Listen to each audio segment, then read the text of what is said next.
because Don John's Addiction's awesome. Thank you. A lot of people haven't seen it yet. But Don John it's called now. Yeah, we changed it. Really special movie. Thanks. So what was that experience like, and do you want to do more directing? Yeah, I love it. You know, there's so much that goes into the filmmaking process, and the truth is that any actor's performance in a movie is a collaboration between the actor as well as the director and the editor and the cinematographer and everyone else. And that's why it's so important, and I feel so lucky to have worked with so many directors that I can really trust and who make movies that I feel are really great.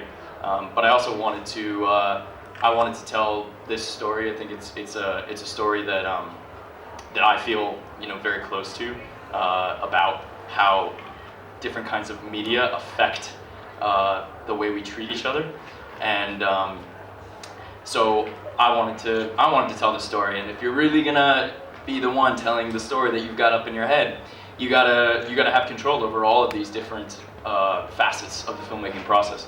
And so I wanted to direct, and I've made lots of little short films and videos over the last 10 or so years, hundreds of them, and I felt I was ready to give it a shot. How hard was it? Thank you. How hard was it to switch? What director inspires you? Well, the directors that have inspired me the most are the directors I've been lucky enough to work with. We shot Don John in 2012, and in 2011 I acted in 3 movies. First for Rian Johnson, then for Christopher Nolan, and then for Steven Spielberg. And just getting to be on set with those guys and ask them questions, and all 3 of them were extremely supportive and encouraging. That I think was probably the most inspiring thing. I could talk about plenty of other movies, like Hal Ashby movies, or Mike Nichols movies, or Quentin Tarantino movies, or Stanley Kubrick movies, or Coen Brothers, or any number of other movies that I'm just a fan of, and those are inspiring in a different way. But getting to actually work with some filmmakers who I think are some of the best alive is huge for me, and I don't know if I would have felt so confident in doing it myself if I hadn't had that experience. How challenging is it to direct yourself?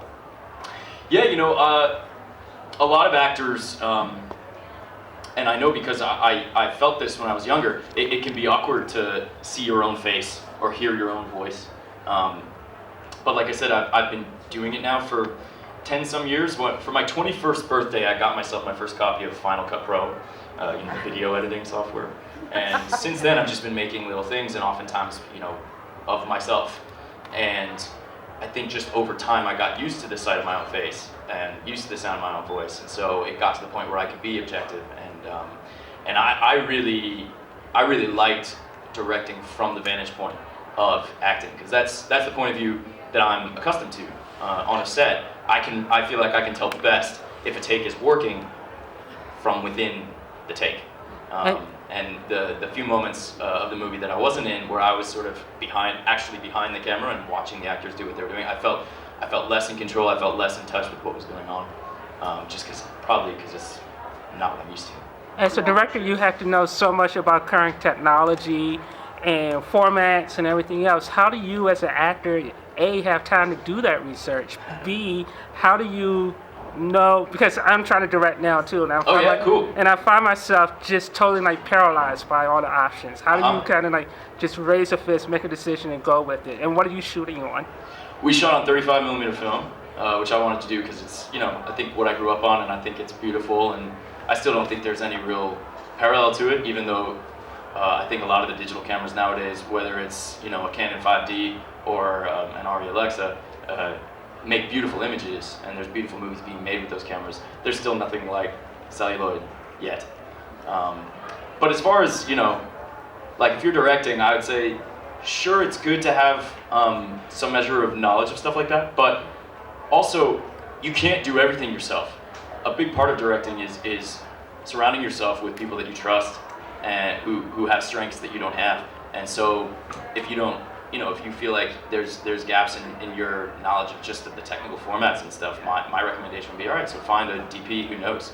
Because ultimately what directing a film comes down to is having something genuine to say, and if you have something genuine to say, don't let the technical details get in the way of you saying it, whether that means you make a movie on 35mm film or you make a movie on the camera you're holding right now. I would say go do it. What advice do you have for young filmmakers? Just that, do it. Make something. Don't wait. You don't have to move to Hollywood. You don't have to get an agent. You don't have to, you don't have to get the golden phone call. Fuck all that.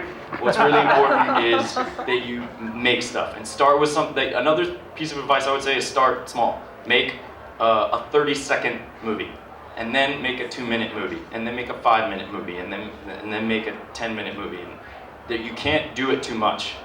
Your experience will only help you. So just keep doing it, and